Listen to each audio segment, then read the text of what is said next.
BPSC TRE 4, Bihar SSC exam, Bihar दरोगा exam और न जाने इस तरह के और कितने एग्जाम हैं। जो भी बिहार में एग्जाम हो रहा है वो ठीक ढंग से नहीं हो रहा है। इसी व्यवस्था के खिलाफ पटना के गर्दनीबाग में जो आंदोलन हो रहा है, इस आंदोलन को सफल बनाने के लिए दिन प्रतिदिन सभी लोग भाग ले रहा है। और आज हमारे रोशन सर और विपिन सर ने भी अपना योगदान किया, जो प्रशंसा के पात्र है।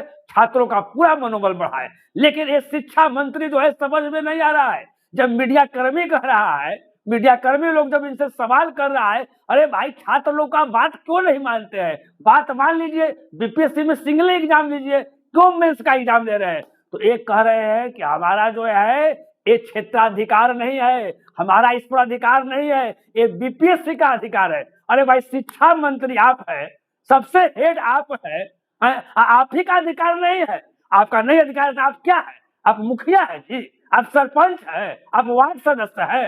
अगर आपका एक क्षेत्राधिकार नहीं है, अगर मुखिया नहीं है तो मुखिया के जाकर चुनाव लड़िए, सरपंच का जाकर चुनाव लड़िए। ये बरगलाने वाला काम शिक्षा मंत्री करना है। ये ऐसा उटपुटांग स्टेटमेंट देता है ना, समझ में ही नहीं आता है। ये कहते हैं शिक्षा मंत्री हमारे मिथिलेश तिवारी कि हम शिक्षक जो बहाल कर रहे हैं ना, आईएएस से भी तेज तरार कर रहे हैं। इनको समझना चाहिए कि आईएएस को, एक कहते हैं कि आईएएस को कौन पढ़ाता है? टीचर ने पढ़ाता है, इसलिए टीचर को हम आईएएस से भी तेज तरार वाला हम रख रहे हैं। लेकिन इनको समझना चाहिए कि जो आईएएस की तैयारी करता है या जो आईएएस बनता है, वो हर सब्जेक्ट, हिस्ट्री उसके स्पेशलिस्ट टीचर से, ज्योग्राफी उसके स्पेशलिस्ट टीचर से, यानी हर सब्जेक्ट के स्पेशलिस्ट जो टीचर होते हैं, जो एक्सपर्ट जो टीचर होते हैं, वो उनसे पढ़ते हैं। इस बात को उनको समझ में नहीं आता है। यही बात हर लोग समझा रहा है।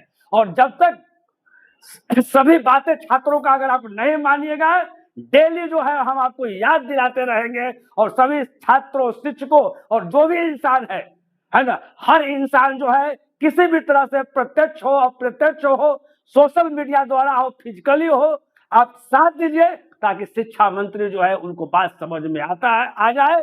बस फिर हम लास्ट में शिक्षा मंत्री से आग्रह करेंगे कि समय रहते हुए सारे छात्रों के बातों को आप समझ लीजिए, नजरअंदाज नहीं कीजिए। नहीं तो जो हाल भारत के शिक्षा मंत्री धर्मेंद्र प्रधान का हुआ था कुछ दिन पहले, वही हाल आपको होने वाला है। ये आपका ही भाई है, ये आपका ही बेटा है ना, ये आपके ही संतान है। इसलिए इतना जो आप क्रूर रूप जो धारण किए हुए हैं वो कहीं से सही नहीं है।